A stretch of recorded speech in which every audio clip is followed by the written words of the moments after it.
Hey guys, tonight we slip quietly into a world shaped by oaths, candles, and contracts, where the scent of baked bread mingles with incense and fate is often decided before you can ride a horse or speak your own mind. You're stepping into medieval Europe not as a warrior or a scholar, but as a girl. A girl whose life is already being charted by the age of 7, whose name may soon appear in the ink of a marriage contract she had no hand in drafting. And here's your warning: you probably won't survive this. Not emotionally, anyway. Because in this time, marriage wasn't about love. It was about alliances, dowries, and family strategy. And girls. They were the pawns in that game, often married off well before they ever understood what marriage meant. So before you get comfortable, take a moment to like the video and subscribe, but only if you genuinely enjoy what I do here. And tell me in the comments, where in the world are you listening from? And what time is it right now? Dim the lights, maybe turn on a fan for that soft background hum, and let's ease into tonight's journey together. The stone hall is quiet at this hour. A few rushlights flicker on the wall, casting long, jagged shadows.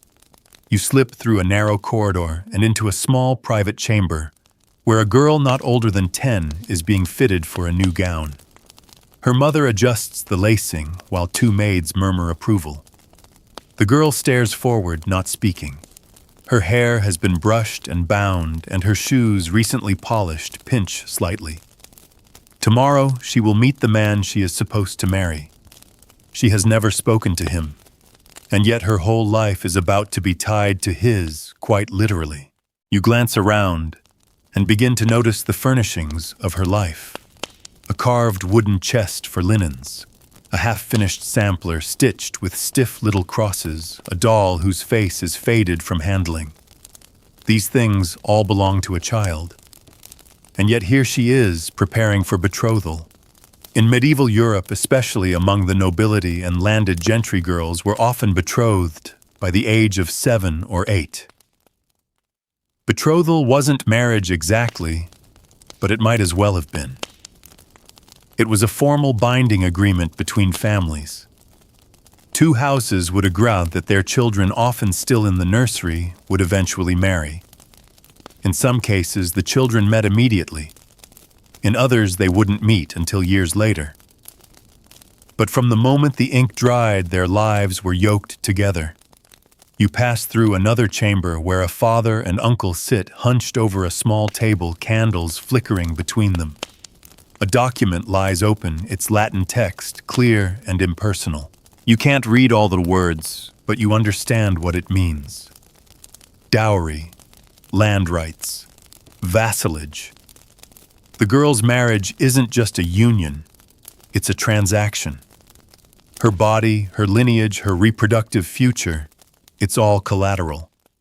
This was especially true among the aristocracy. Marriage was a means to secure peace, to forge political alliances, to consolidate land. If your family controlled one estate and his family controlled the neighboring one, a marriage could double your reach and secure borders. Love had little to do with it. Compatibility was a luxury. What mattered was your lineage, your purity, and your ability to bear children. And that last point, that's why age mattered so much. You find yourself now in a small chapel, where 2 girls kneel side by side, praying aloud in soft Latin. One is perhaps 11, the other closer to 15. They are both betrothed.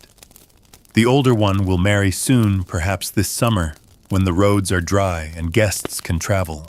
Her wedding will be celebrated with wine, roast pheasant, and music. But what no one will say aloud is this: it will also mark the beginning of her adult life, her childbearing years, her expectation to perform. Medieval canon law allowed girls to marry at age 12 and boys at 14. These were considered the ages of puberty, the point at which one could consent, at least in theory. But what was legal and what was normal weren't always the same. In many communities, especially rural ones, girls married later often, in their mid to late teens. But among the elite, early marriages were the norm. Why? Because early marriage offered control. The younger the girl, the easier it was for her new family, particularly her husband's family, to mold her. She could be trained, shaped, kept obedient. A girl of 12 had little agency. That was precisely the point. You follow the older girl back to her room. She closes the door softly and sinks onto her bed. She doesn't cry. She just sits, hands folded, staring at the wall. Perhaps she's thinking of the feast. Or perhaps she's thinking of the man 20, maybe 30 years her senior, whom she's expected to call husband. Not all girls in this time were resigned. Some fought. Some fled. There are scattered accounts of girls who resisted arranged marriages, who entered convents instead, who claimed they'd made spiritual vows to avoid wedding men they loathed. These stories are rare, but they shine like flares in the fog. They remind you that even within this system, some girls tried to choose. Still, most had little say.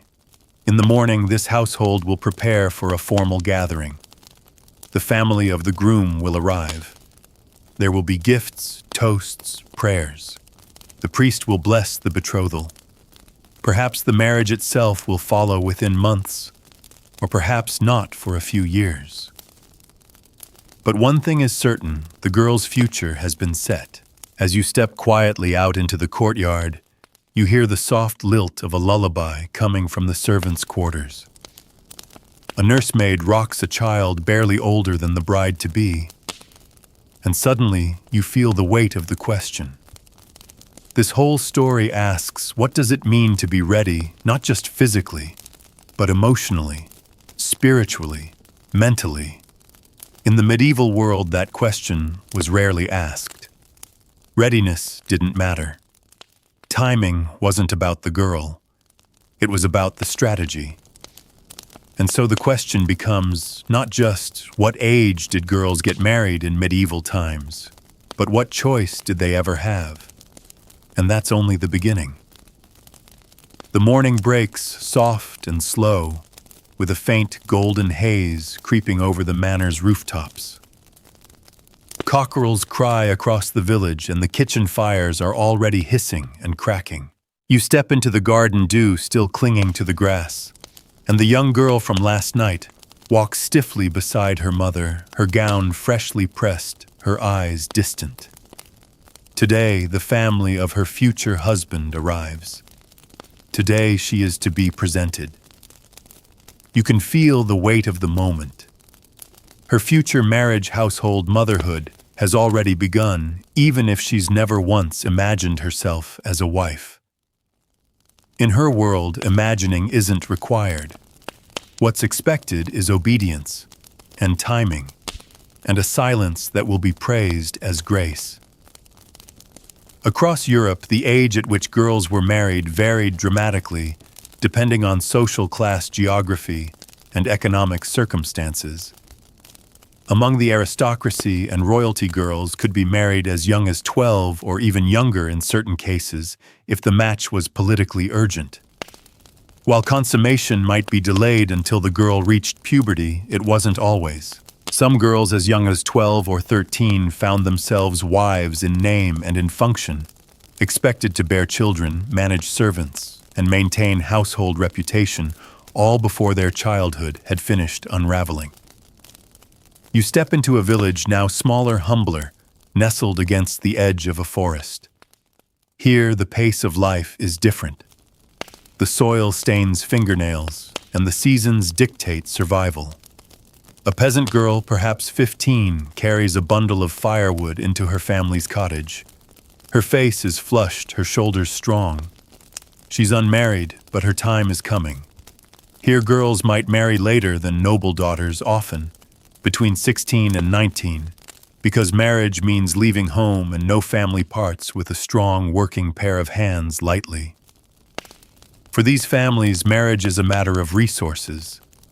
A girl without a dowry might not marry at all. Her family might keep her at home where her labor is useful unless a match is made with someone equally poor, perhaps a widower or a distant cousin. In many cases, especially after the Black Death, when labor was scarce and survival uncertain, the age of marriage for peasant girls rose slightly. There was less pressure to secure alliances, more need for practical help. But even here among the common folk, a girl rarely chose her own match.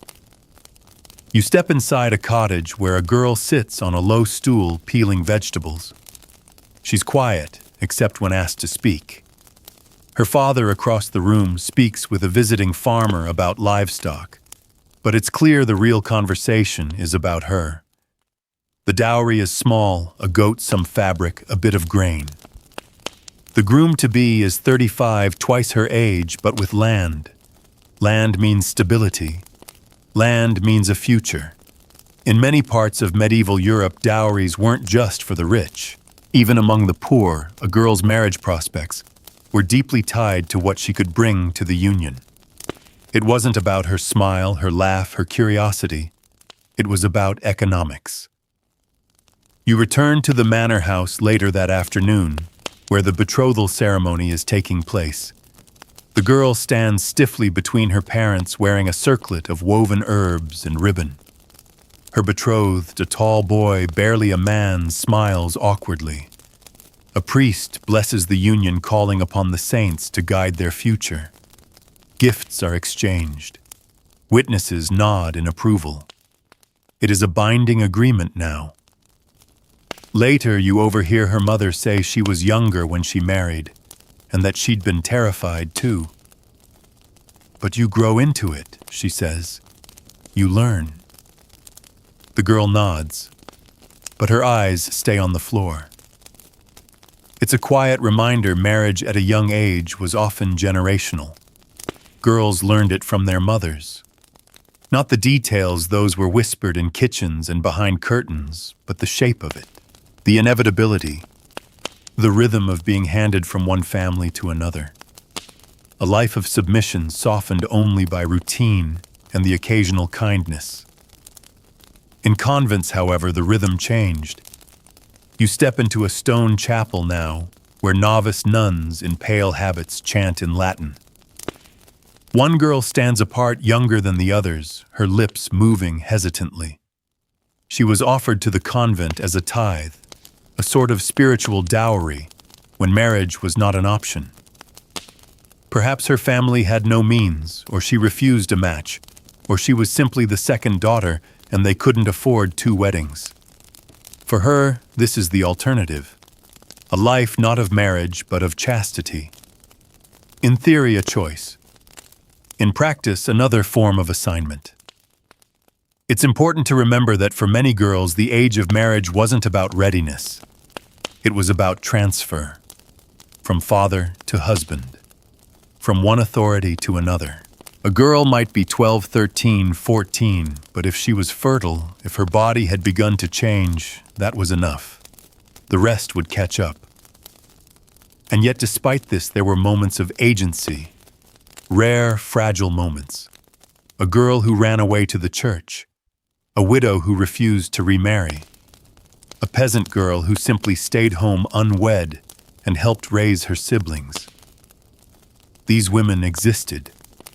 They are not always in the records, but they are in the margins, glimpses of resistance in a world of expectation. You return to the manor just as the betrothed girl is led away to rest. Tomorrow, her lessons in marriage will begin in earnest. She will be taught how to run a household, how to receive guests, how to carry herself. If her husband is older, perhaps she'll simply observe his mother and mimic her ways. If he is young, they may grow into the role together. But one thing is certain, her girlhood is over. She may still be a child, but the world has decided she is ready, and the world does not wait. The sun climbs higher now, casting long shadows across the manor's courtyard. You walk alongside the betrothed girl as she steps carefully around garden beds and chickens, the soles of her new shoes still stiff. She's been instructed not to slouch, not to look bored, not to speak unless spoken to. The performance of maturity has already begun. From the outside, she must look like a young lady preparing to wed. But inside, she is still just a girl with sore feet and questions no one will answer plainly. In the chambers above the household, women are bustling. A distant aunt has arrived with advice and tales, some helpful, some strange. You must learn to hold your tongue, she says. Men have no patience for chattering. Then she adds with a wink, but a good woman knows when to whisper what he wants to hear. The girl doesn't respond. She's still trying to figure out whether this is encouragement or warning or both. You linger in the doorway as the older women begin to prepare her for her new life. Not just in ceremony, but in knowledge. They speak of duties, how to fold linens, how to answer the steward, how to measure spices with a careful eye. But they also speak of the body softly, cautiously, with many euphemisms. It's clear they expect her to enter her marriage in function, even if not in understanding. There is no handbook, just whispers, sideways glances, and the quiet burden of implication. You turn away and find yourself in a different household now. A merchant's home busy and cluttered where a girl of 13 polishes pewter and fetches ink for her father. She is clever, quick, and full of questions. Her mother wants her to marry well, a match with a silversmith, perhaps. The girl, however, lingers at her father's books. She listens at the edges of adult conversation. You see it in her eyes, she is not ready. Not mentally, not emotionally, but her readiness will not be measured that way. In cities like this, London, Paris, Bruges girls often married a little later than in noble or rural settings. Among the artisan class, age 15 or 16 was more common, sometimes even 18 or 20. These families needed their daughters' labor. Girls worked in shops, kept accounts, helped manage goods. And with trade booming and literacy slowly creeping into the homes of merchants, a growing number of girls were educated just enough to read invoices, pen letters, or copy prayers. But education did not shield them from the pressure to marry. It simply delayed it. When the time came, their intelligence was often treated as a charm, not a qualification. Their minds were not the dowry, their bodies were. You return now to the countryside where another scene unfolds: a wedding. The bride is 15, the groom perhaps 30. There's no feast, just bread and ale and a priest hurriedly reciting the vows before rushing to another village. The girl says her words without stumbling. Her hands tremble, but she smiles because she's been told this is a good match. He owns sheep. He has a tiled roof. She'll have enough to eat. That, in many parts of medieval Europe, was the measure of a good marriage. Not love, not age, not comfort, but stability. If the man could provide and the girl could bear children, the match was considered sound. And that expectation to bear children, it loomed large. You step into a midwife's cottage where dried herbs hang from the rafters, and a heavy stillness fills the room. A woman barely more than a girl lies on the bed, her belly round, her face pale. She is 16. This is her first child. The midwife murmurs prayers between breaths. Birth in this world is dangerous for any woman, but doubly so for one whose bones are still growing. Pelvises not yet fully developed. Blood loss. Fevers. The statistics don't lie. Childbirth was one of the most common causes of death for young women. And yet from the moment a girl married, childbirth was expected. To bear children quickly was a sign of favor, of fertility, of divine approval. A girl who failed to conceive might be blamed, whispered about, or replaced. A girl who bore too many might die young, worn thin by the rhythm of pregnancy. Her value was tied to her womb, her worth measured in swaddled infants and survival. Back in the manor, the young bride-to-be is now learning how to manage servants. She mimics her mother's voice, firm but not cruel. She's been told to be soft in the chamber, strict in the kitchen, invisible in the chapel. Her day is divided into rituals. She is learning not just how to be a wife, but how to perform one. And you begin to understand readiness wasn't just physical, it was theatrical. A girl had to look the part, walk the part, speak the part. Long before she understood what it meant, she had to embody it. You pass a monk writing in the margins of a manuscript, "Mulier est ornatus viri," a woman is the adornment of a man. His quill moves without hesitation. That belief runs deep, shaping laws, sermons, stories. A girl was not just a person. She was a symbol, a vessel, a mirror meant to reflect the honor or shame of the man who claimed her. But there were always cracks in the system. A girl who never married yet managed her family's land after plague took her brother's. A young widow who refused to remarry and ran her late husband's workshop with ruthless precision. A girl who entered a convent not from devotion, but to avoid a man twice her age. They were few, but they existed. And in those rare moments you see the truth start to shimmer through that age was never the whole story. Because readiness is not about reaching 12 or 15. It's not about bleeding, or smiling, or saying "I do" in a borrowed dress. Readiness is about choice. And in this world, a girl almost never had one. The day presses on and the sun reaches its peak. Shadows shorten. The world is at its loudest now. Blacksmiths hammer in the village. Dogs bark near the market stalls, and bells ring from the chapel to mark the hour of none. But inside the manor, it is still. The young bride-to-be sits near a window, hands folded, watching, as linen sheets billow on a line in the garden. Her lessons for the day are over. Her future, however, has just begun to unfold. A visiting cousin, barely older than her, has come to stay for the week. She was married last summer at 13. Already she carries herself with a weight the other girl can't quite understand. Her words are softer now, her smile more practiced. She doesn't sit on the floor anymore. She corrects her posture automatically. She says "my husband" the way someone else might say "my master." And she does not laugh. They walk together in the orchard. The cousin speaks of cooking, of in-laws, of expectations.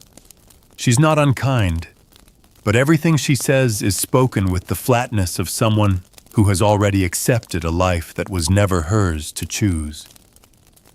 The younger girl listens, nods, but the silence between them feels loud. You realize you're watching one girl at the edge of change and another who's already stepped through. In medieval Europe, especially among the elite, marriage wasn't simply an event. It was a transition of power. A girl passed from her father's house into her husband's, and with that her legal identity changed. In many places, she became her husband's property. Her dowry, while given in her name, was managed by him. Her decisions about land money, even her own movements, were no longer hers to make. Canon law allowed for some technical protections. A marriage required consent, but that consent was often assumed or forced or extracted through pressure. If a girl said yes at 12, surrounded by her family, was that truly her decision? The church claimed to guard the sanctity of marriage, but rarely intervened when that sanctity was blurred by coercion or age. You visit a small village now farther from the cities and manors. A young woman here, barely 16, is being married today to a man she's known most of her life. He is kind, modest, and close to her age. This is a rare match. Their parents arranged it, yes, but the pair like each other. You see it in their shared glance, in the way she lets her hand brush his during the feast. Even in this deeply structured world, chance sometimes offers grace. But even then, marriage is not easy. This girl, too, must learn quickly how to make bread without burning it, how to carry water without spilling, how to manage illness, endure childbirth, soothe tempers, endure loneliness. Her youth will not protect her from these expectations. It only ensures that she is more easily shaped by them. You step inside their new cottage after the wedding guests leave. She stands in the center of the room, staring at the unfamiliar hearth, the straw mattress, the single shelf of pewter dishes. She is excited, perhaps, but also afraid. The life ahead of her is a script already written. All she can do now is step into the role and try to remember her lines. Back at the manor, preparations for the noble girl's wedding continue. The steward discusses dowry terms with the groom's uncle. Her father calculates land parcels and livestock transfers. No one asks the girl if she's nervous. No one mentions love. The union is about legacy, title, bloodline. The bride herself is a symbol, a vessel through which wealth will be passed and honor secured. And this practice wasn't isolated to one region or class. In Italy, young girls, often 12 or 13, were married into powerful merchant families, the union sealed with enormous dowries. In England, noble families married daughters off young to secure political alliances, often with men decades older. In France, kings married girls barely into adolescence to forge ties with foreign courts. In Spain, royal children were promised in marriage before they could even speak. In all these places, a girl's marriage age was rarely her own to determine. It was shaped by strategy, by inheritance law, by who controlled the ink. But sometimes, history blinks. You find yourself in the hall of a minor noblewoman, widowed, childless, powerful. She oversees her estate with absolute command. She was married young like all the others, but her husband died in a hunting accident. Rather than remarry, she took control. She wears her gray hair in a net of silver thread. She walks with a staff. She speaks in low tones, and when she enters a room, everyone stands. She never remarried. She never bore children. And still, she commands respect. Women like her existed, uncommon but real. Some survived their husbands and inherited land. Some entered religious life and became abbesses, ruling over convents, educating other women, managing great wealth. These women married early too, but they lived long enough to outgrow the roles assigned to them. And perhaps that's the deepest truth you're uncovering here. The question isn't just when girls married. It's what kind of lives they were allowed to have afterward. Some vanished into the roles expected of them. Some carved quiet lives full of work, love, and loss. A few escaped the script entirely. But all of them at 12, 15, 17 were swept up into a system they did not create.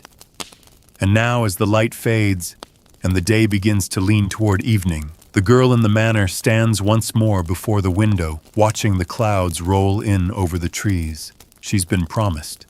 She's being prepared, but inside her, still a child, and the world still waiting. Evening settles slowly over the manor, stretching golden light across the long stone corridors and quieting the courtyard into stillness. You hear distant laughter from the kitchen's maids preparing for tomorrow's feast. A final celebration before the noble girl is formally sent to live with her betrothed's family. Upstairs, the girl is being bathed, her hair combed, her skin scented with rose water and crushed herbs.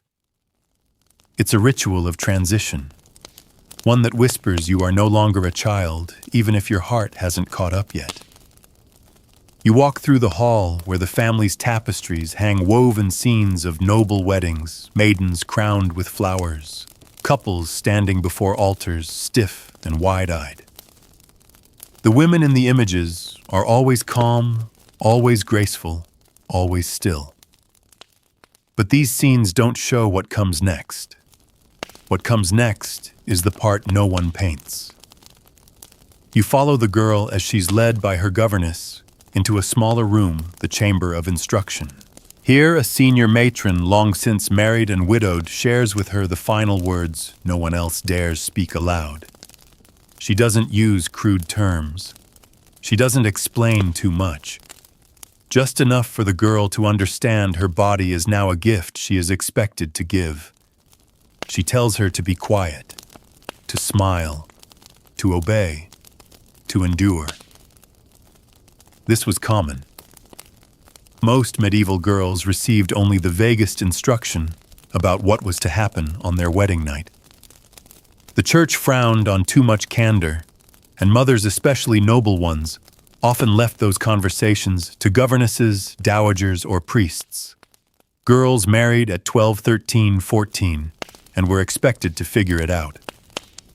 Shame silenced what curiosity stirred. And in many cases, the first night of marriage was not gentle. For some girls, consummation was delayed either because the girl was visibly prepubescent or because church council advised caution. But this was not guaranteed. Men were not forbidden from bedding their child brides. And while the law technically allowed annulments for non-consummation, how often do you think a 13-year-old girl had the power to demand one? Find yourself in a modest home now, a village away. A peasant girl newly married at 14 sits outside on a low stool. Her face is blank. Her mother sits nearby sewing. The girl says nothing of her first night. The mother doesn't ask. They just sit together in the silence, because there is nothing to be done. This is the way of things. The mother married at 13. The grandmother before her likely younger. They survived.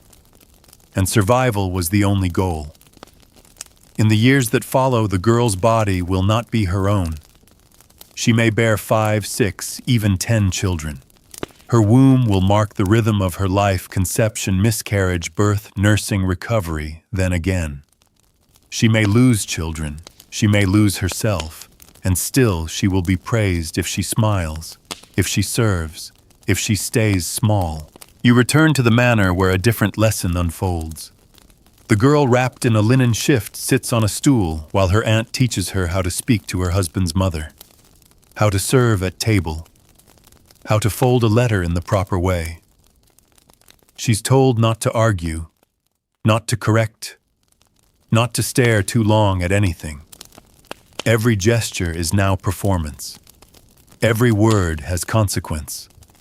She must not seem too bold, but she must not seem dull. She must be graceful yet industrious, gentle yet fertile. A bride, yes, but also a future matron, a vessel for lineage, a piece in a grander design. This was true in castles and cottages alike. A girl's worth was often reduced to her role, and once she became a wife, that role consumed her. But now you wander further north into the Scottish Highlands, where customs blur along clan lines. Here, marriage might not always be sanctioned by the church. Handfasting an old tradition still holds sway.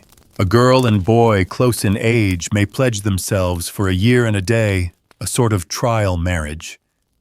It is more equal, more honest, and often more tender. Some of these bonds last a lifetime. Others dissolve. But here at least a girl's voice might be heard. Culture shaped age as much as religion did. In some places, marriage customs evolved slowly. In others, they held fast to older rhythms. But almost everywhere, the female experience remained the same: early marriage, early motherhood, early silence. And yet there were exceptions. You step into a small convent school tucked behind a city wall. Here, young girls learn to read psalms, copy prayers, even write letters in elegant script. Their fingers are ink-stained. Their eyes are bright. Some are daughters of merchants or minor nobles, sent here not to marry but to serve God, or to delay marriage until a better match could be made. Education offered a kind of reprieve, a slowing of time, a chance for the girl to become before being given. But even that came with limits. Few girls could stay long. Fewer still chose the veil over the veil of a wedding night. Back in the manor, the girl is presented with her bridal gown. Ivory wool embroidered with tiny pearls, a belt of blue ribbon, a lace veil. She touches the fabric with reverence and dread. Tomorrow she will be a bride. Tomorrow she will be a wife. But tonight, she watches the sky change from blue to rose to violet. And she wonders maybe for the last time what it would feel like to grow up slowly, to choose, to wait, to be a child until she was ready to be anything else. But she doesn't ask. She only folds the dress carefully across her lap and waits for the light to fade. The bridal morning arrives like a whisper, no trumpets, no fanfare, just the slow creak of wooden floors and the scent of lavender water rising from a copper basin. The girl opens her eyes before anyone wakes her. She lies still in this gray light, hearing the quiet movements of the household beginning below. Today is the day she becomes someone new, a wife, a woman. Or so they say. Downstairs, the household is already humming with activity. Fresh bread is baking. Honeyed wine is warming. A visiting minstrel tunes his lute by the door. And everywhere, women move with intention, pressing linens, gathering herbs, preparing the scene. Weddings in the medieval world were deeply social, sometimes sacred, but always practical. The union was as much about land status and survival as it was about ritual. You follow the girl as she is prepared. Her governess braids her hair tightly, winding ribbons through the strands, smoothing the flyaways with damp fingers. Another woman helps her into the gown, careful not to tug, not to wrinkle. A jeweled belt is fastened just beneath her ribs, symbolizing her readiness to bear children. Her shoes are buckled, her veil pinned. She does not speak. She barely breathes. In many parts of medieval Europe, the wedding ceremony itself could be simple or grand, depending on the family's wealth. A noble girl like her might be married in a private chapel, or at the threshold of the manor under the eyes of witnesses and a priest. The exchange of consent was key, I will and I do, but everyone knew those words were more performance than choice. Still, the church required them. You stand just behind the priest now as he begins. The Latin flows easily from his tongue. He speaks of honor, duty, obedience. The bride's hand is placed into the groom's, and for the first time they look at each other without intermediaries. He is older. His eyes are kind but distant, calculating. He knows she is young. He also knows she is now his. The witnesses nod as the rings are exchanged. There may be a kiss or simply a blessing. Then it's done. The crowd applauds softly. The girl's mother dabs her eyes. Her father looks pleased. The contract has been fulfilled. And just like that, the girl becomes a wife. You watch as she walks carefully, silently into her new household. Her husband leads her through the manor he manages, introducing her to servants, showing her the garden, the cellar, the bedchamber. Her own chamber will be smaller adjacent to his. Her space is modest, adorned with dried lavender and stiff tapestries. This will be her home now. Her body, her time, her future, all rooted here. But marriage is not the end of her journey. It is the beginning of a new set of expectations. By medieval standards, her new role is to obey, to conceive, to maintain order. There is little tolerance for delay. A girl who doesn't become pregnant within the first year might be pitied or questioned. Her health will be monitored. Her appetite discussed behind closed doors. Every missed cycle will spark quiet speculation. And pregnancy itself, it's a terrifying prospect. For a girl married at 13 or 14, her bones are still soft, her frame not fully matured. Complications are common. Midwives are skilled but limited. Many young brides will face miscarriages, stillbirths, long and dangerous labors. Some will not survive the first year. You visit a nearby estate where another young bride lies in bed, barely 15, cradling her stomach. Her face is pale, her lips dry. The midwife sits beside her, murmuring comfort. Outside, her mother-in-law recites psalms. Everyone prays for a boy. No one asks what she wants. In the courtly world, a girl's success is measured not in happiness, but in heirs. Sons mean stability. Daughters, though necessary, are considered burdensome, especially if no sons follow. The bride's value is tied to her fertility. Her body becomes a battleground for lineage inheritance and reputation. And yet, within this structure, women create their own forms of resilience. You enter a quiet chamber where older women gather, widows, mothers, even nuns. They sit in a circle, embroidering and speaking softly. They do not mock the young bride. They remember her. They were her. They offer her herbs for pain spells, for fertility stories that feel more like warnings. They know how to survive the roles they were given, and they pass that knowledge on. Sometimes they speak of love not romantic, not the kind sung by troubadours, but love born from endurance. Love between two people who learned each other slowly, awkwardly, under the same roof. Some girls married young and found gentleness. Others found duty and little else. Some found cruelty. All found transformation. Because marriage aged girls quickly.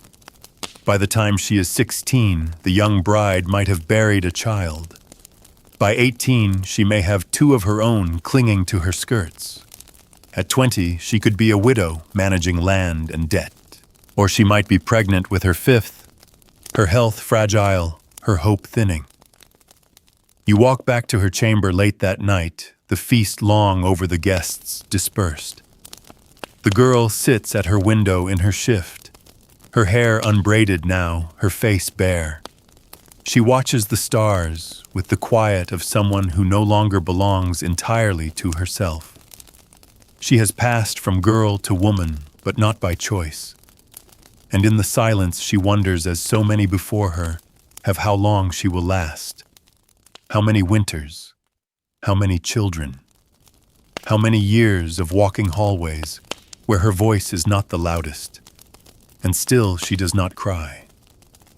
She folds her hands, she closes her eyes, she prays, and tomorrow she begins again. The next morning, the world begins as it always does, with the clang of pails, the sweep of brooms, the hush of prayers whispered in the chapel. But for the young bride, nothing is the same. Her marriage is no longer a distant conversation among elders. It is now her waking reality. She moves through her husband's house like a guest who has been told to act like a queen. You follow her into the solar, the bright upper room where women are expected to work. Her hands rest on a length of linen she's supposed to embroider, but her needle doesn't move. Instead, she listens as the steward explains the household ledgers to her, speaking slowly, as if to a child. She nods politely, says little. In time, she will learn to manage these accounts herself. But for now, she is watched, measured, silently appraised. In the medieval world, marriage didn't just bind two people. It folded a girl into an entirely new ecosystem of hierarchy, labor, and politics. She was expected to honor her husband, yes, but also to serve his parents, host his guests, discipline his servants, and eventually raise his children. These were not optional duties. They were her proof of worth. And this began regardless of her age. Whether 13 or 18, a girl became a wife in full. There were no staggered expectations, no learning curve. She was not given time to grow into the role, she was inserted into it. At once ornamental and essential. You step into the kitchen where a cook mentions that the new lady has thin wrists. She shakes her head, as if to say she won't last long. Gossip follows the girl wherever she goes about her youth, her silence, her figure. No one says these things to her directly, but she hears them. Everyone knows she's young. Everyone remembers being young themselves, and not all of them are kind. Among the lower classes, the expectations are the same, though the trappings are different. In a peasant's cottage on the edge of a muddy village road, another newlywed girl kneads dough with stiff red fingers. She is 14. Her husband, a tanner, leaves before dawn and returns late. She rises with the sun to feed chickens, fetch water, sweep, mend. Her days are long and repetitive. Her body is still growing, but no one treats her like a child. She's called woman now, and so she works like one. Girls in this position rarely receive sympathy. Marriage has rendered them adults, whether or not they feel ready. Childhood, once sacred, is now irrelevant, and there is no space to linger in the in-between. In some regions, this was reinforced through law. In England, married girls were often excluded from protections afforded to children. In France, a girl might be punished for crimes at the same level as a grown woman if she had already been married. The assumption was clear: if you were old enough to marry, you were old enough for everything else, no matter your age. Back in the manor, the young bride is called to the chapel. A priest sits with her, guiding her through the duties of a godly wife. He speaks not of partnership, but of obedience. You are one flesh now, he says. He is your head. You are his body. Serve him as you would serve Christ. It's not cruelty. It's theology. This is the framework in which she must live. She walks home in silence, her eyes downcast. Her husband does not mistreat her. He is courteous, even gentle. But he is 28. She is barely 14. They speak little because they have nothing in common. His world is horses, taxes, armor, and politics. Hers was once embroidery games and wondering if the kitchen cat would have kittens. But no one asks what they share. The marriage has been made. That is what matters. At night, she lies awake listening to the sounds of the household, the creak of beams, the shift of servants in the hall, the scrape of branches against the shutter. She traces the seams of her shift with one finger and stares at the canopy above her. She no longer owns her time, her thoughts, or her body, and she doesn't know how to get them back. But not all girls remain powerless. You meet another woman, now older, married at 12, widowed at 26. She wears mourning black, but her eyes gleam with life.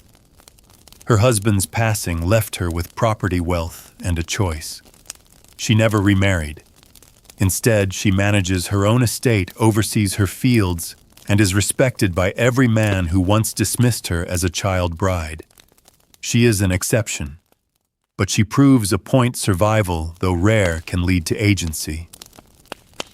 You walk through her garden where herbs grow in neat rows, and the air smells of sage. She teaches younger women how to brew tinctures, how to read signs in the weather, how to deal with difficult men. Marriage is hard, she says, not bitterly, but plainly. But a woman can still be more than a wife if she lives long enough. That's the quiet miracle of the medieval woman, not that she married young, but that some of them endured it, long enough to become more. Back in the manor, the girl watches a flock of starlings twist through the evening sky. She has not yet found her voice, but her silence is changing. It is no longer the silence of confusion. It is the silence of watching, of learning. And somewhere in the space between obedience and becoming, she begins to imagine that one day she might grow into something more than a wife handed off like parchment. Maybe she will teach. Maybe she will lead. Maybe she will survive. Morning mist lingers across the fields as the village stirs awake. You walk along the edge of a barley plot, dew clinging to your hem, and catch sight of a young girl, barely 12, feeding hens beside her mother. She glances toward the path as a rider approaches a messenger from a neighboring manor. The girl's name has been offered in marriage. Her parents accept with bowed heads and trembling hands. She hasn't even learned to spin yet, but her fate is already sealed. That's how it often worked. In much of medieval Europe, marriage arrangements moved swiftly when opportunity knocked, especially in years of war, disease, or economic upheaval. And after the Black Death in the 14th century, which devastated populations and created vast land vacancies, marriage age for girls in some regions rose slightly. Not out of kindness, but out of necessity. There were fewer people, more inheritance at stake, and a pressing need for healthy heirs. Older brides, 15, 16, even 20, were considered more viable, better able to bear children without dying. But such practical shifts didn't reach everyone. Among the elite, child marriage persisted. Dynasties needed heirs, alliances needed forging, and the younger the bride, the easier she was to mold. You step now into a grand cathedral in a city where stained glass throws jeweled light across the stone floor. A wedding is taking place between a duke's daughter, just 13, and a foreign nobleman in his 40s. The priest chants in Latin. The bride stares at the floor. She is dressed like a queen, but trembling like a child. The congregation smiles politely. They see prestige, not fear. Later in the cloister garden, her tutor watches her from a distance. He has taught her to read, to recite prayers, even to paint miniature scenes. He knows her mind is quick, and he also knows that after today, her books will be closed. Because once a girl became a wife, her education, if she was lucky enough to have one, usually stopped. Reading, perhaps. Poetry, unnecessary. Theology, too complex. What she now needed to learn was domestic management, the skills of silence, of tolerance, of invisibility, and that invisibility was often praised. You find yourself at a feast in a northern hall. The lady of the manor is just 16, already married 3 years. She oversees the meal with perfect composure, checking the mead, instructing servants, greeting guests. Her movements are practiced, her smile modest. She's a pearl, one guest murmurs because she never raises her voice. And everyone agrees. But what no one sees is the girl behind the mask. At night, alone in her chamber, she opens a small chest and unrolls scraps of parchment she's hidden away, verses copied from a traveling bard, little poems she writes in secret. Her husband, kind but distant, never asks what she dreams of. Her father sends no letters, and yet she continues to scribble tiny verses, hiding them between the pages of her book of hours. Because sometimes the only way to survive was to build a world inside your own. Girls married at 12, 13, 14 often found themselves thrust into households where they were the youngest by far. Their new mother-in-law might be just 15 years older. Servants twice their age could resent or mock them, and their husbands, who held all legal power, might barely speak to them beyond duty. This wasn't always abusive, but it was isolating. You visit a manor where a girl of 15 walks daily in the orchard silent, except to the birds. Her husband is away on campaign. Her in-laws speak little. She carries herself with grace because she has learned to keep secrets, that she is lonely, that she dreams of forests and stories, that she sometimes wishes she had remained a girl just a little longer. In some places, marriage was followed by years of waiting. For menstruation, for consummation, for pregnancy, for recognition. Because even after marriage, some girls were treated like children until their bodies proved them otherwise. This liminal period, married but not yet a wife in function, was rarely acknowledged, but often painful. Girls didn't know where they stood. Their new households didn't either. And yet some found strength in this in-between. In convents, some married girls escaped into religious life, claiming spiritual marriage to Christ, to avoid the physical expectations of earthly husbands. Some invoked saints. Some invoked visions. Some simply ran. Not all were successful, but enough were that the church began to notice. Canon lawyers debated the line between spiritual devotion and defiance of duty. A married girl who fled to a convent sparked legal controversy. Was she pious or rebellious? Could a girl of 13 truly consent to a marriage made by her parents? The questions echo across centuries. Back in the manor, the young bride watches her reflection in a copper mirror. Her veil is lifted. Her hair is braided with care. She is 13 and the feast has ended. Tomorrow she will ride to her husband's estate. Tonight she is still herself, just barely. And she wonders not for the first time if she had been born a boy, how different would her life have been. She doesn't have an answer. Only the silence of the night, the faint flicker of the hearth, and the ache of growing into something she didn't ask to become. But she straightens her back, folds her hands, and prepares. Because in her world, no one waits for readiness. The moment comes, and you step into it beside her. The carriage jolts as it moves down the uneven road, wheels thumping over stones, birds scattering from hedgerows, the sun angling low through the canopy above. Inside, the young bride sits upright, her hands clasped in her lap, so tightly her knuckles have gone white. The hem of her dress brushes against a cedar trunk filled with her dowry linens. Outside the window, the countryside blurs. She is leaving behind everything she has ever known, her family, her chamber, her familiar routines, to join a household of strangers and a husband who is by all legal standards now her master. You ride along beside her, not speaking. There's no need. Her silence says enough. She's only 13. And in the Middle Ages, 13 was more than old enough. In fact, by the standards of canon law, girls were considered eligible to marry at 12, boys at 14. That gap may seem backward, but it reflected a world that prioritized female reproductive capability over emotional or intellectual maturity. A girl's readiness wasn't measured by knowledge or will, but by her body's ability to conceive. And now you arrive at her new home. It is smaller than her father's manor, but still stately gray stone, narrow windows, moss-covered courtyard. The steward meets her at the gate. He bows stiffly. Her husband is away on business, she is told. She will be shown to her chamber.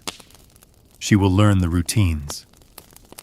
There is a servant assigned to her. Her marriage is official, but the consummation will wait at least until her next birthday.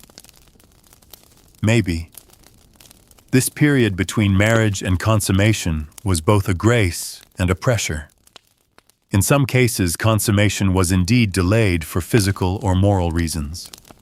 Young brides who were visibly prepubescent were often protected in theory by church guidelines or at least social caution. In practice, however, the boundaries were blurry. In powerful families, particularly royal ones, the pressure to produce heirs meant that consummation was often hastened. The law might caution, but no one enforced it. Back in the manor, the girl is shown her chamber. It's simple, a wooden bedstead with furs, a chest for her garments, a single window looking out on the orchard. Her maid, a girl of 15, smiles politely, but says little. Everyone is polite. Everyone is quiet. You realize the silence isn't personal. It's structural. Everyone here knows their place. And for her, that place is one of waiting. She waits for her husband to return, for instructions, for the rhythm of a household she does not yet understand. She tries to occupy herself with embroidery prayer, memorizing names. But she is still a girl, adrift in a world of roles she has not grown into. You walk with her to the chapel on the estate grounds. She kneels before a small altar, hands folded, lips moving silently. This is one of the few places where she feels something familiar. A candle's flicker, the scent of frankincense. A carved wooden Madonna who, like her, was once a young girl told she would bear great responsibility. And for many girls, marriage came with similar gravity. Even among peasants, being wed meant taking on a world of adult tasks, spinning, cooking, washing, birthing. If the girl could not manage these things, she was seen as a failure. Not because she lacked ability, but because she wasn't given the time to learn. You travel now to a fishing village by the coast. A girl of 12 is married to a boy of 16. He is shy and kind, and his mother takes the girl under her wing. Here the marriage feels more like a slow unfolding than an abrupt transformation. The girl learns to gut fish, to mend nets, to tend goats. They speak quietly to each other in the evenings. Theirs is not a love match exactly, but it becomes one over years. This was rare, but it happened. Back in the manor, the noble girl receives a letter from her mother. It's formal and brief. News of the household. A reminder to pray. A mention of a cousin's marriage. No expressions of longing, no tender words. But she clutches it like treasure, because even formality is a tether to her past life.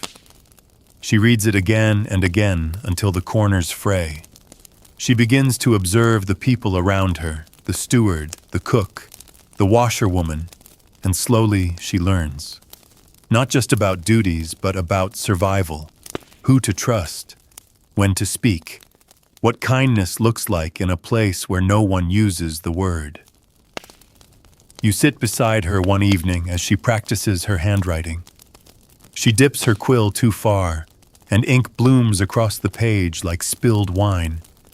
She gasps, nearly tears the sheet, but stops, then exhales, then laughs quietly, the first sound of something resembling herself. She will grow, not because this life is kind, but because she must. And in that moment you understand something deeper. The tragedy of early marriage was not always in the ceremony or the night that followed, but in the compression of becoming.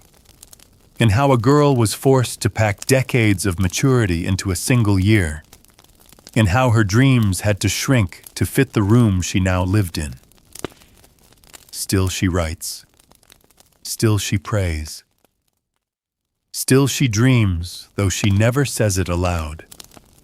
And maybe that more than anything is her quiet defiance, the hope she keeps to herself.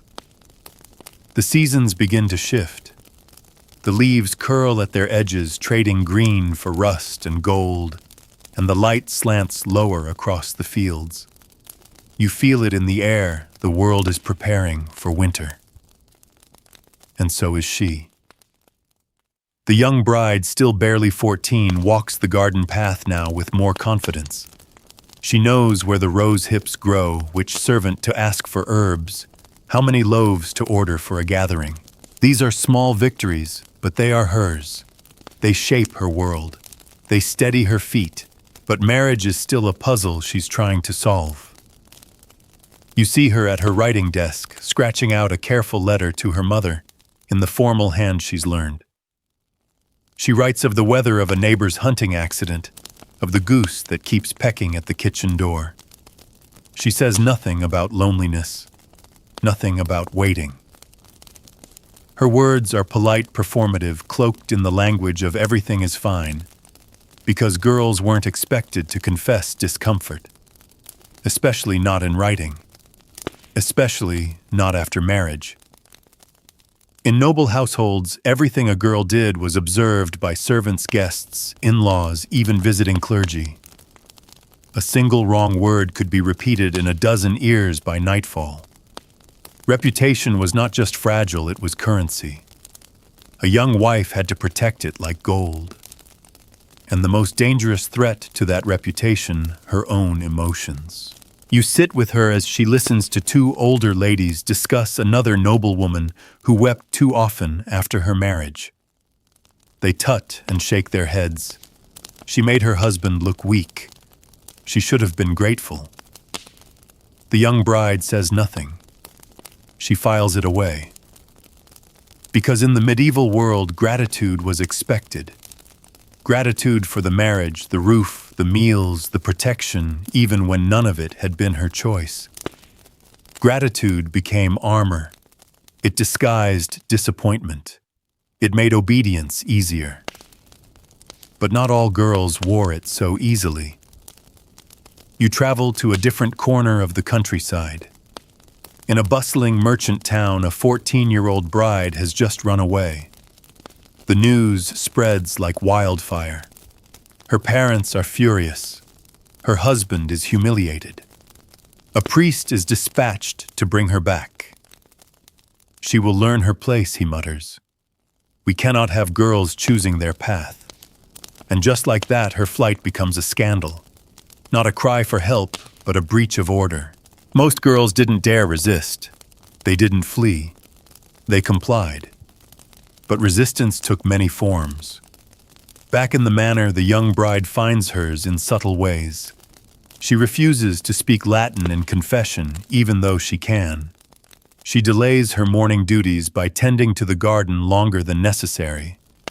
She insists on feeding the kitchen cat herself, even though a servant offers. These are not revolutions, but they are seeds.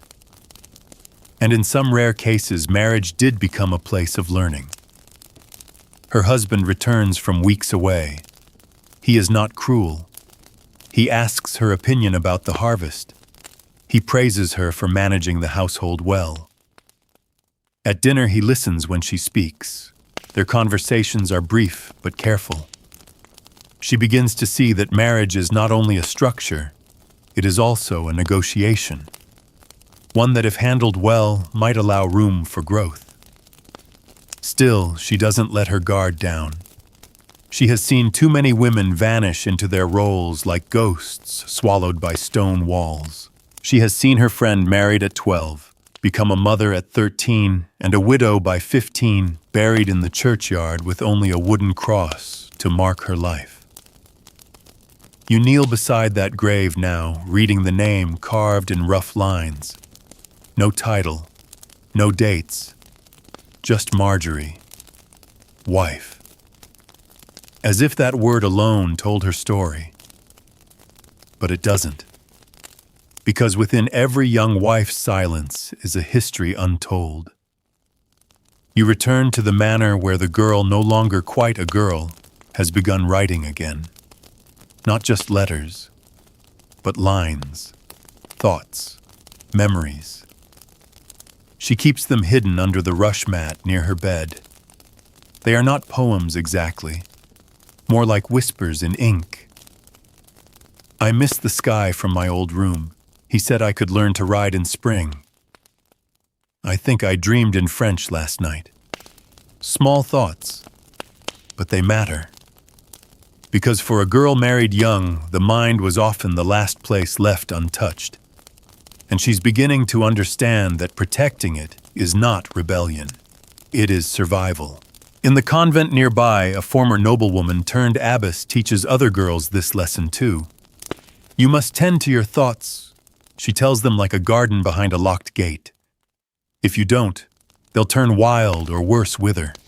And so across the region, across the centuries, young brides married at 12, 13, 14 found themselves walking a narrow path, serve, obey, endure, but also quietly remember who you were, who you still are.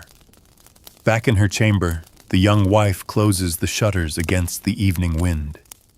She sets down her quill. Her veil is draped neatly over a hook. Her gown folded her shift, simple and soft. She pauses before crawling into bed, eyes lingering on the moon outside, full and pale. And in that quiet moment, she allows herself something she's never dared before. She hopes. Not just for comfort or safety or children, but for selfhood. For a future where she might be seen not as a bride or a wife or a womb, but as a whole person with thoughts that matter. That hope is fragile, but it is hers. A storm rolls in the next day, soft at first with scattered showers that patter gently on the manor roof, but then louder, angrier, drumming against stone and shaking shutters loose. You hear the servants muttering about flooded roads and blocked carts. In the dim light of the solar, the young wife presses her nose to the cold glass, watching the sky darken. Rain means fewer visitors, fewer expectations. For once, she is left mostly alone. Alone, but not idle. In this space of quiet, she returns to her thoughts. They've been growing sharper, more questioning.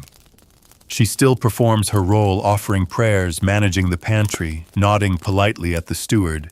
But there's a change now. Her inner world no longer feels like a small escape. It feels like an anchor. She is learning that thoughts can be private and powerful, because despite the world around her treating her like a grown woman, her mind is still unfurling. At 14, she is both child and adult. She remembers lullabies. She dreams of arguments she cannot win.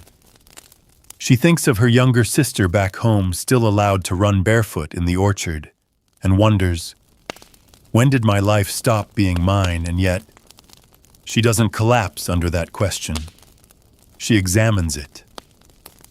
That alone is a kind of rebellion. You walk with her now through the quiet corridors of the manor.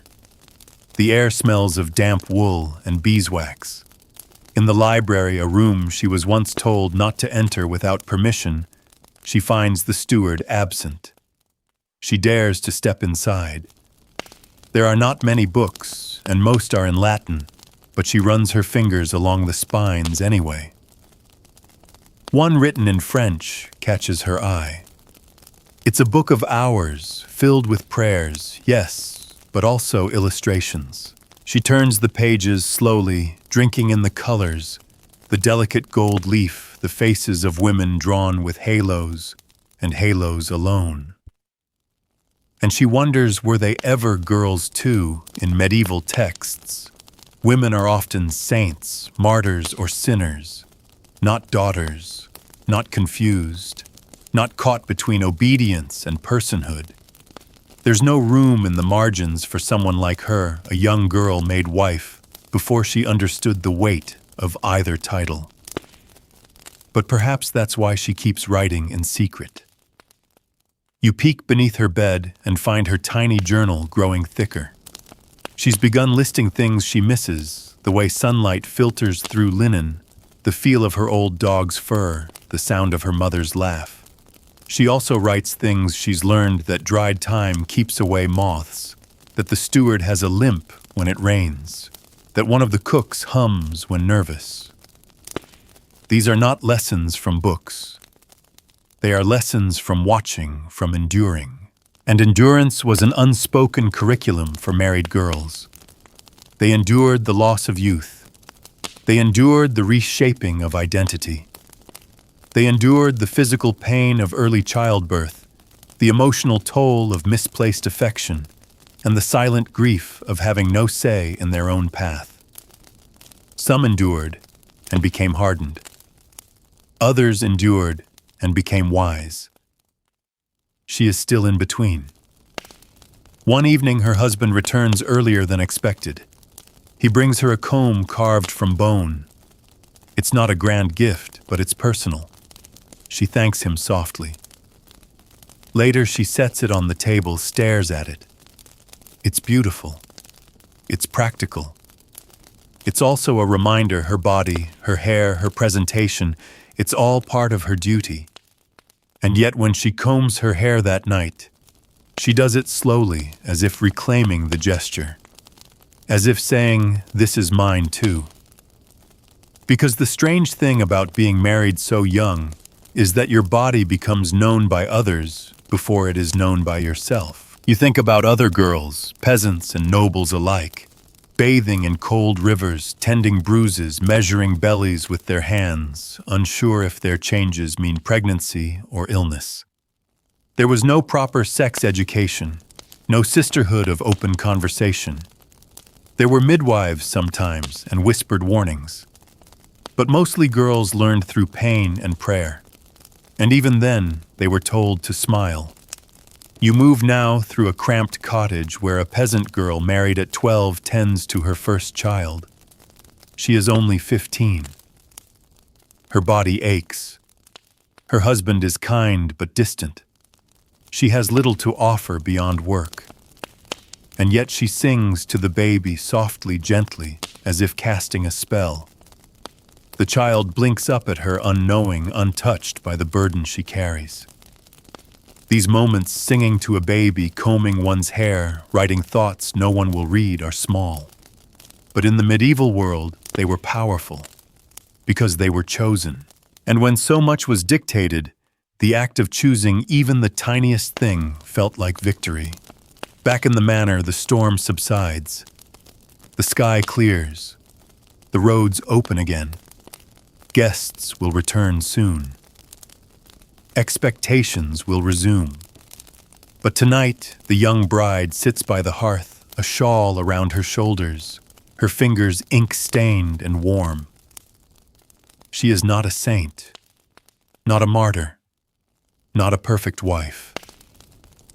She is a girl who has learned to carry herself forward quietly, but with eyes open. And in a world that tried to decide who she was from the moment of her birth, that awareness is something no one can take from her. The weeks pass like petals dropped into water, slow at first, then swept away before you can catch them. You follow her through the late days of autumn, when the wind begins to bite, and the hearth becomes the warmest place in the manor. She stands by the flames most mornings now, rubbing her hands together, listening to the servants chatter about the coming frost. She's learned their names. She's learned which ones will whisper secrets and which will repeat them. She's learning more than survival. She's learning navigation. Marriage has not changed. She is still a girl wrapped in the role of a wife. But where once it felt like a costume, now it's more like armor, uncomfortable, restrictive, but necessary. You sit with her as she watches her husband's cousin arrive with his bride, a girl of only 12. The new bride's hands tremble when she's introduced. Her smile is forced, her veil slightly crooked. Everyone compliments her manners. The young wife says nothing aloud, but you see it in her eyes. That was me. That was just months ago. Now she is on the other side of the ritual. The one observing. The one with a name in the guest book instead of a hand on the threshold. This shift in status is quiet, but real. In medieval life, the difference between new and established wife could be measured in months if you lived long enough. You stroll with her through the manor orchard, the trees stripped nearly bare. She walks slowly, deliberately, holding a small knife in one hand. With practiced ease, she clips back the last of the withered herbs in the kitchen garden. She kneels beside the thyme, the rosemary. These are not just plants. They are metaphors for memory healing and protection, because that's what she's cultivating now. Memory healing and protection quietly under the veil of obedience. You think back to how young brides were expected to host, entertain, and bear children, and how little they were taught about themselves. A girl might be betrothed at 10, married at 12, and pregnant by 13, without ever being told how childbirth worked. Midwives knew, of course. Other women whispered what they could. But there was no curriculum for this transition, only pain and mystery. And still, society praised them for enduring, even when they miscarried, even when they bled for weeks and were told it was normal, even when they died and were buried nameless beside the church. The mortality rate for young mothers was high, a pelvis not yet fully developed, a body still growing. The risk was enormous, and yet the expectation was relentless. You find a small grave near the chapel, the marker simple, uncarved. The priest mumbles a prayer. A child bride dead in childbirth, he says, shaking his head, but not with sorrow, with familiarity. And back in the manor, your young wife hears the news. She folds the parchment and presses it to her lips. A cousin, a friend, gone. No letter of mourning sent to her, no mention of grief. Just a footnote in the ledger of marriage. That night, she does not sleep. Instead, she sits by candlelight, brushing her hair, staring into the dim reflection of a polished cup. She thinks of how easily her story could have ended the same. She thinks of how many others have ended that way, unwritten, unspoken, and unremembered. But she is still here, and she begins to write again. This time, not small thoughts, but a letter to her younger sister. A secret letter. One that offers no complaints, no rebellion, but a quiet map. A whispered set of instructions. Learn the names of every servant she writes. Keep a pouch of lavender under your pillow to calm your dreams. Write even if no one reads it, especially then. It is not resistance. But it is a gift, a signal from one girl to another. And in a world where obedience was enforced and youth was traded for alliance, that quiet thread between sisters is a kind of lifeline. You watch as she seals the letter, tucks it behind a false panel in her traveling chest. She will send it when the chance is safe. For now, I waits. And that is something she has learned to do well, the wait without vanishing. In the evening, she sits beside her husband at the table. He pours her a cup of warmed wine. He tells her about the cattle trade in the next village. She listens. She nods. She replies with gentle questions. And though there is no deep affection, yet there is peace, respect even. Something earned slowly, not granted by the marriage itself. Later in her bedchamber, the fire low and the candle flickering, she lies back and stares at the beams overhead. She doesn't cry. She doesn't smile. She simply breathes, long, steady, and whole. Because against all odds, she has kept something of herself intact. Not untouched, but unextinguished. And for a girl married too soon, that is no small triumph. Winter settles its weight over the land like a heavy quilt. Thick snow blanketing fields, smoke curling from chimneys, animals huddling in stables for warmth. Inside the manor, you feel the world contract. The roads are too frozen for travel, the sun too shy to linger. Each day becomes a repetition of the last wake, pray, supervise, sow, sleep. But for the young wife, the sameness brings a strange sense of safety. There are fewer surprises in winter, fewer visitors, fewer eyes watching her every movement. And in the quiet, she begins to feel something unexpected: stability. You join her at the window one morning as she watches snow pile against the courtyard walls. The world outside is white and hushed, but inside she's busy. She oversees the drying of meats, the rationing of firewood, the weaving of new linens for the spring. There is satisfaction in these tasks. Not joy exactly, but rhythm, control. She knows now how to manage a household, and others have begun to notice. The steward nods when she gives instructions. The cook listens when she offers feedback on menus. The younger maids glance at her not with pity, but with a kind of wary respect. She is becoming the role she was given, but on her own terms. This is not unusual. In medieval times, girls often became competent women long before they should have. The same society that rushed them into marriage also demanded they become matriarchs, in miniature organizing feasts, running accounts, caring for the sick.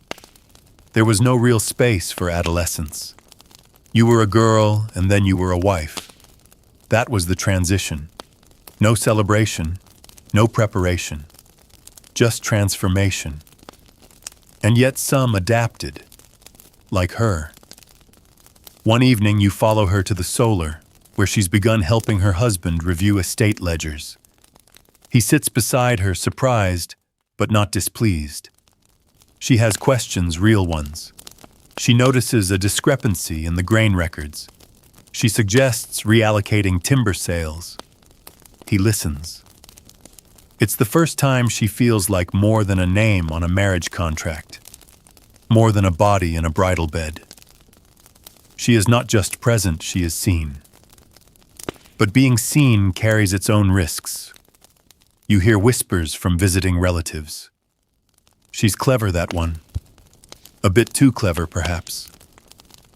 He shouldn't let her meddle in the books. The words aren't cruel, just cautious, as if intelligence were a candle too close to the curtains. Dangerous, potentially destructive, especially in a woman. So she learns to hide it. Not the thinking, but the evidence of it. She asks questions more gently, lets her husband present her ideas as his own in public, smiles when men explain things she already understands. This is not submission. It is strategy. Because in her world, cleverness in a girl could only be tolerated if it wore the costume of innocence. And she wears it well. Still, she writes. In her little journal, hidden behind a loose floorboard, the entries grow longer. She writes not just about what happens, but about what doesn't. The conversations left unfinished. The feelings she's not allowed to name. The small victories she savors in silence. I corrected the steward without him knowing it, she writes one night. And I saw the look in my husband's eyes when he realized I had been right. You realize then that she has begun to construct a kind of secret legacy, not of rebellion, but of presence. She is not simply enduring marriage. She is recording it. And in doing so, she's turning a role into a story. This was rare. So many girls who married young left behind no letters, no diaries, no inscriptions in stone. Their lives were measured in dowries and childbirths. But occasionally one kept writing.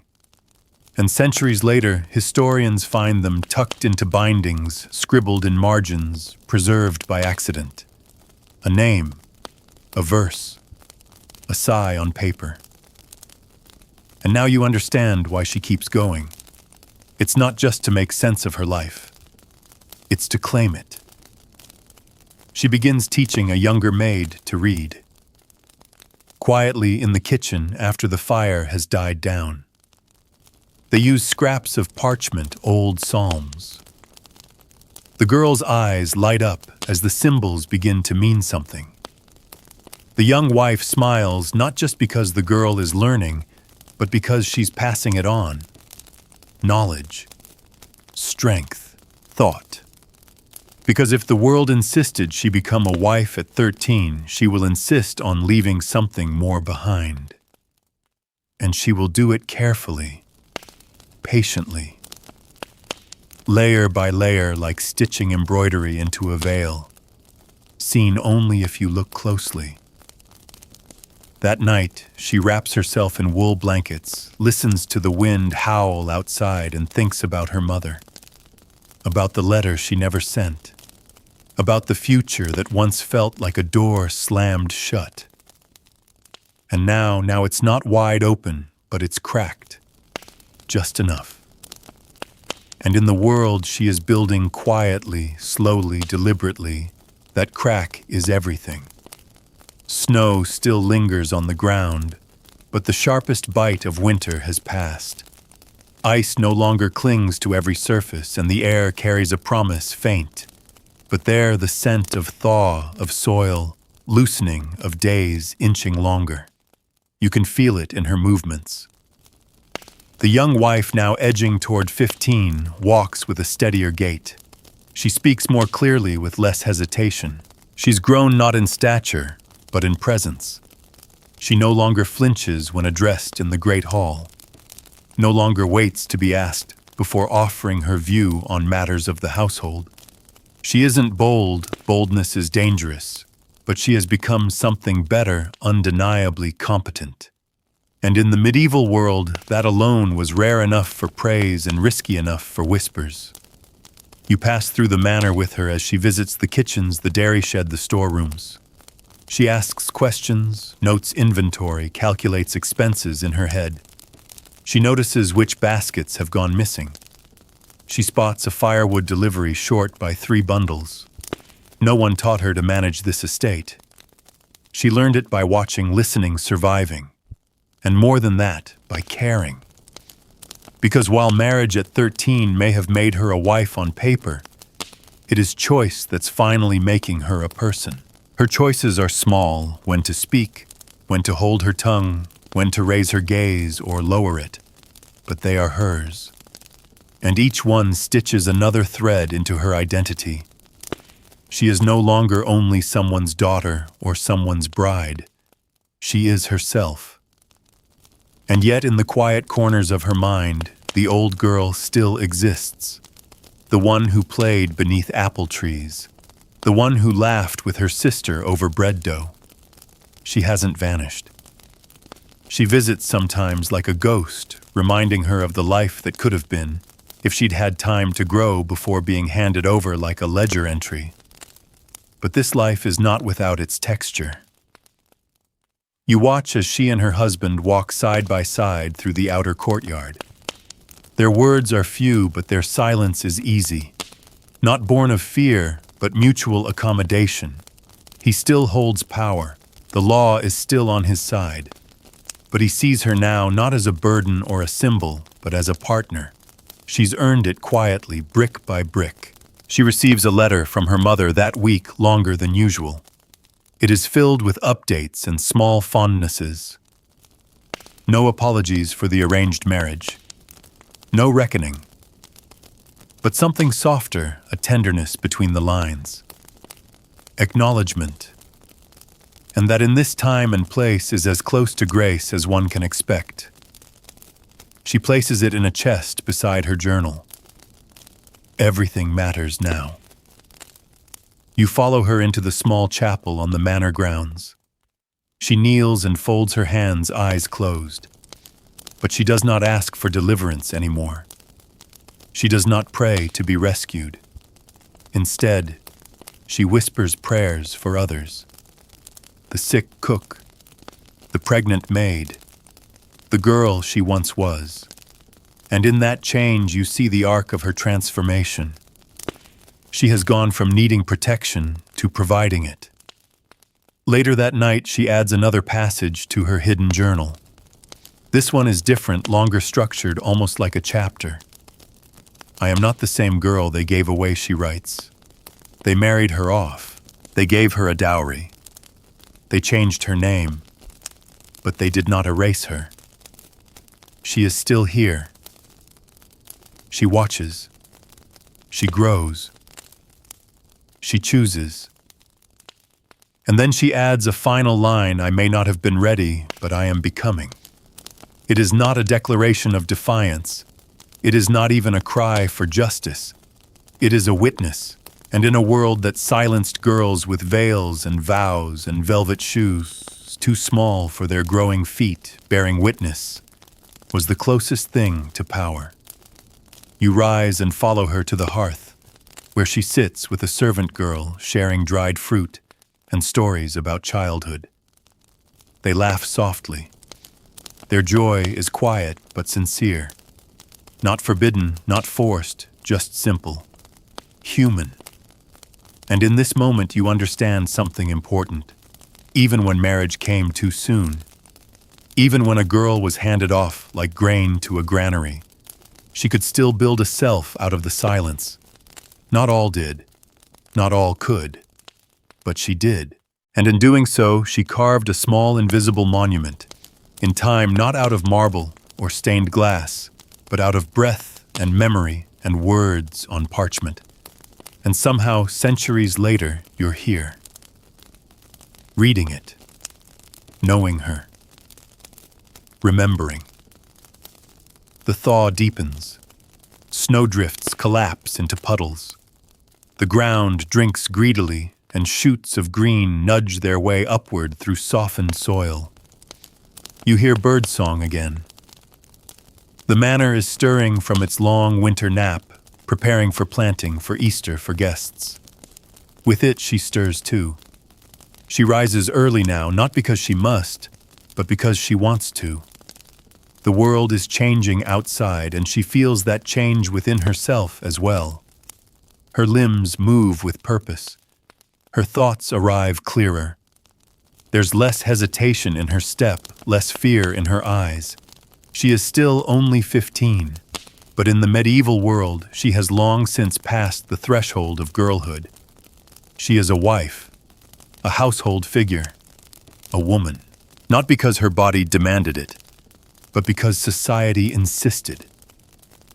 And still she remembers. She remembers the moment she left her home, the way her mother's hand slipped from hers without ceremony, the stiff carriage ride, the first silent dinner, the long watchful nights where sleep would not come and questions had no safe place to land. She remembers her cousin's grave, the girls in the market whose husbands kept them under thumb, the girls who bore children before they had finished growing themselves, and the part of her that still aches even now for a different beginning. But she also remembers the first time she noticed the steward glance at her with respect, the first letter she wrote that made her sister smile, the time her husband called her by name, not title, not wife, but name, and meant it. You walk with her through the orchard. The apple trees are budding. A few petals drift down and catch in her hair. She doesn't notice. She's too busy discussing the spring planting schedule, how many barrels of salt fish remain in the cellar, whether the new serving girl might be better suited to the dairy than the laundry. She's fluent now in marriage, in management, in measured speech. But underneath it all, there's still a voice, a softer, smaller one that occasionally reminds her, you were a girl once. You were not born for this role. It was stitched to your shoulders by the hands of tradition, and yet you have worn it with more grace than it deserved. She doesn't fight the memory of who she was. She invites it in. Some evenings, she writes as that girl again. She gives her a name. She tells her things she wishes someone had told her. It's okay to be scared. You're not weak for wanting kindness. You are not a failure just because you did not choose this. And then once those truths are spoken, she tucks the journal away and stands, lights a candle, orders a meal, plans the next feast. Because medieval marriage was not a single event, it was a lifetime of adapting, of bending, breaking, rebuilding, and finding meaning, not in grand gestures, but in the everyday miracles of survival. You sit with her on her chamber bench as she stitches a hem by firelight. Her fingers are quick, but her gaze is elsewhere, fixed on the flickering shadows, the space between what is and what might have been. She hums almost without thinking, a melody from childhood, unbidden. And in that moment, the girl and the wife are one, not separate roles, not warring identities, but one person, whole. You realize then this is what strength looks like in the history of forgotten women. Not rebellion with swords or speeches, but persistence, dignity, endurance, love even when allowed to grow quietly. And though her name may never appear in a chronicle, though no statue will bear her likeness, she mattered. To her sister, to her household, to herself. And to you now, reading her story, centuries later, eyes heavy, voice soft, mind drifting. Her story was not unusual, but it was hers. And that makes it worth remembering. Now that the fire has faded and the story has settled deep in your chest, like a slow breath, let yourself fully relax. Let your head rest heavier into the pillow, your shoulders soften, your brow unfurrow. The world you've just walked through of stone walls and veiled glances of girls turned wives too soon belongs to the past. But the echo of it lingers, reminding us that strength is not always loud. Sometimes it's the softest thing in the room. Sometimes it's a girl writing by candlelight when the house is asleep. Sometimes it's simply continuing to care, to learn to hope. Let that quiet bravery wrap around you now like a well-worn shawl. You've wandered through centuries tonight. You've heard the thoughts of someone history tried to forget. And in doing so, you've honored her not by mourning her, but by listening, by seeing her life not as a footnote, but as a full page. So as your breath slows and your eyes begin to close, give yourself permission to drift. There is nothing more you need to do. The story is finished. The room is safe. The night is yours. And if sleep finds you soon, may your dreams be kind, filled with blooming orchards, warm hearths, and voices that were once silenced, finding space to speak.